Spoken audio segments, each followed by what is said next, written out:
I was mad at my husband the day that he died. It was February of 2017, and we had a great marriage, but we just weren't prioritizing us in that time. We had 2 kids, we were busy with them, we were overcommitting with work, we loved it, we loved life, we thought we were thriving. We just weren't at that time.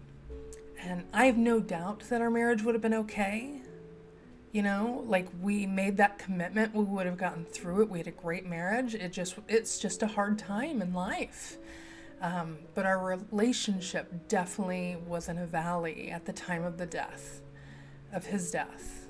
And that made it really, really hard because I couldn't fix things. I couldn't rectify it. We didn't get the chance to. And there were a lot of regrets for me and a lot of guilt that accompanies an unexpected and sudden death like that. Eric was a teacher. He was a teacher and a football coach and a track coach at Blue Valley High School in Overland Park, Kansas. And he was at a football meeting and collapsed. He had a massive brain aneurysm during the meeting with irreversible and instant brain damage, though we didn't know it at the time. And so the coaches he was with immediately went into CPR. And then Eric was in the ICU from Sunday. We removed him from life support by Wednesday because he wasn't just going to return to any sort of quality of life, and he wouldn't have wanted that. So on Wednesday, he was declared deceased. On Friday, he donated organs. And on Saturday morning, we had a celebration of life, so not even a week. Our daughters were 11 and 8 at that time.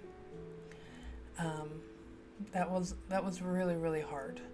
The football coaches that gave him CPR gave us like this gift of time, though, time to say goodbye to my unconscious husband.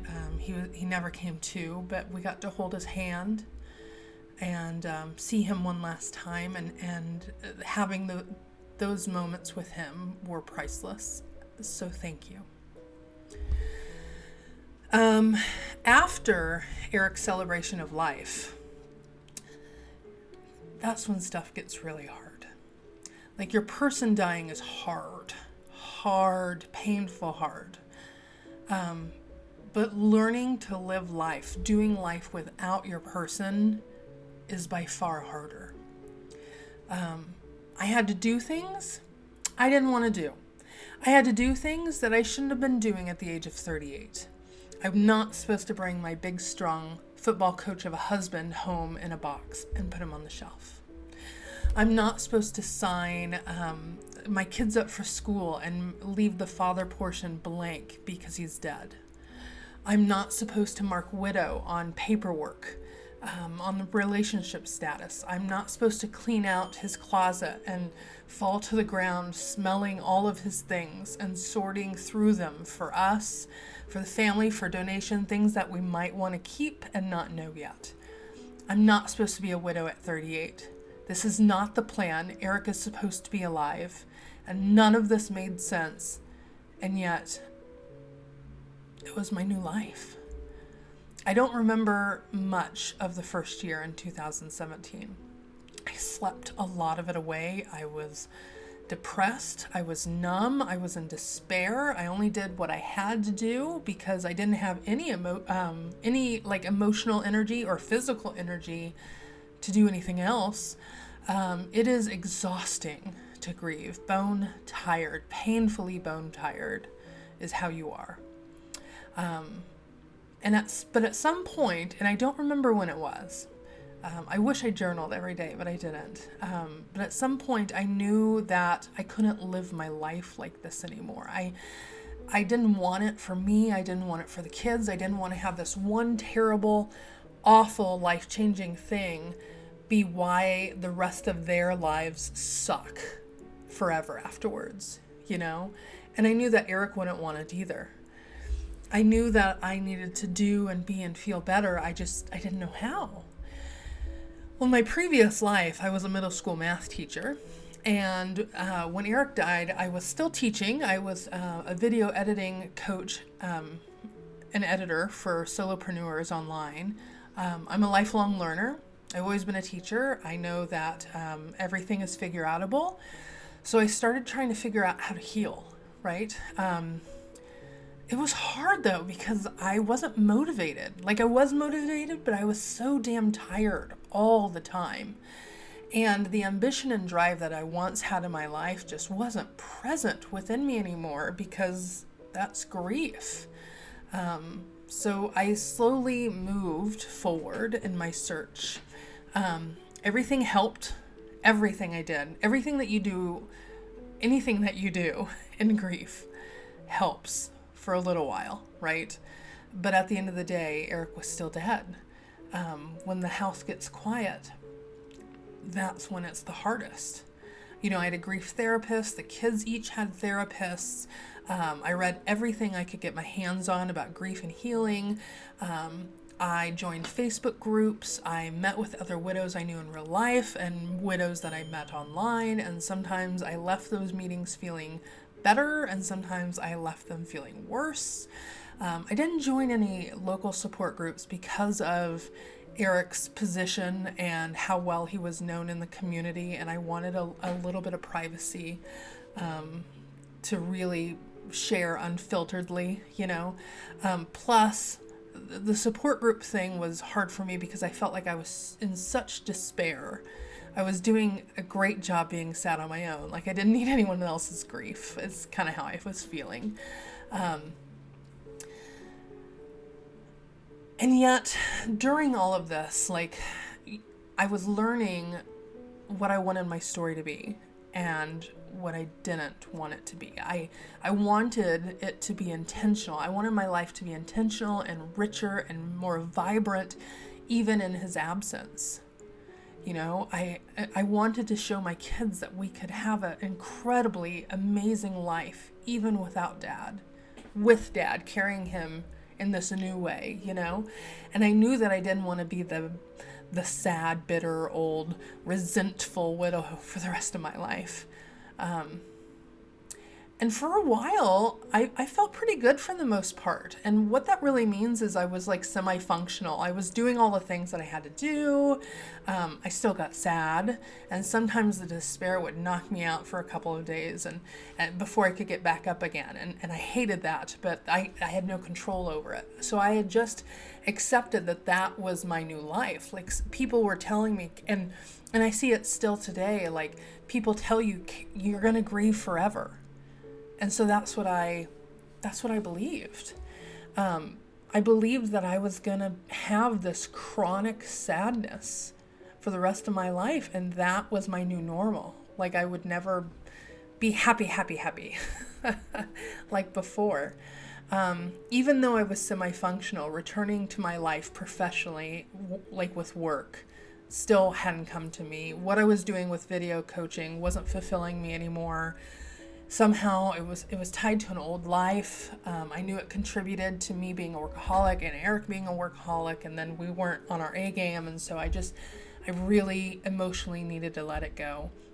And then I found myself Googling what it would take to be a middle school counselor, because I was a middle school teacher before, and I really thought I could really serve young people really well in that environment, and it would be good for me.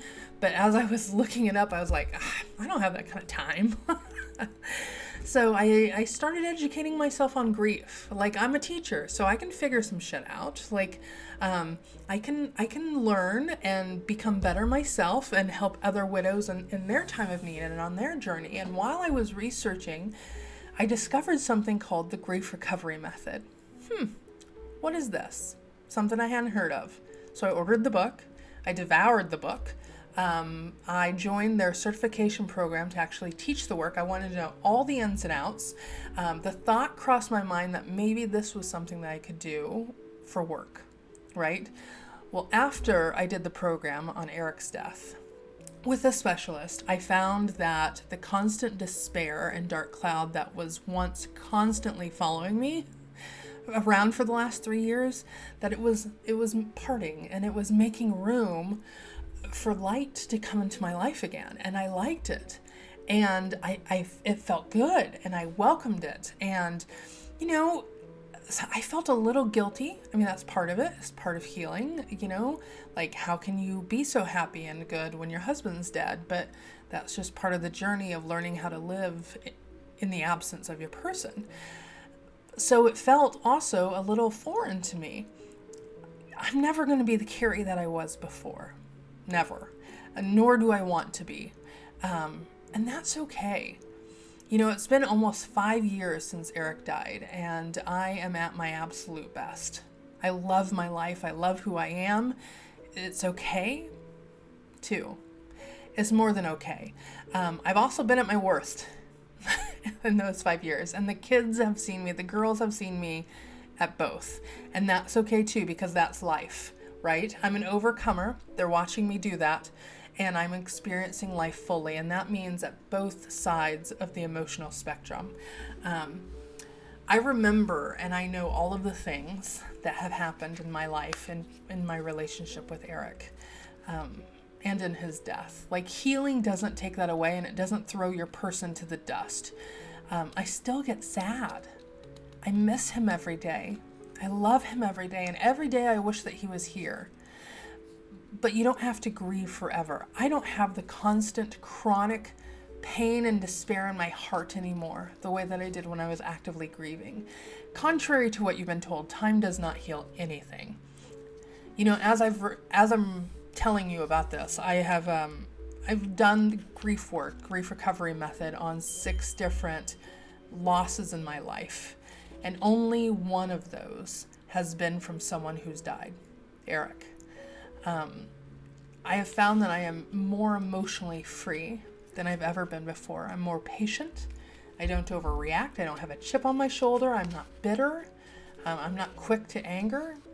I don't have resentment in my heart. And I don't let shit get to me the way that it did before. I now practice as an advanced grief recovery methods specialist and a certified life coach for widows. It's been incredibly fulfilling for me to help my clients move beyond their grief and create and enter into a limitless life without their person, only because their life is at stake. Their person is just fine where they're at. We, as grievers who remain on this earth, need to enjoy life again. And that's what I can help with. Everything that I've been through, every relationship, every experience I've ever had with anyone has led me to this place and to this exact work. And, I found this new purpose, and it fulfills me and it feels good. And no, not everything happens for a reason. Sometimes shit just happens. But the universe is constantly trying to work in our favor. We need to get out of the way. And even now, as a widow, even in the absence of my incredible husband, my life has never been better. And I know he's happy for us.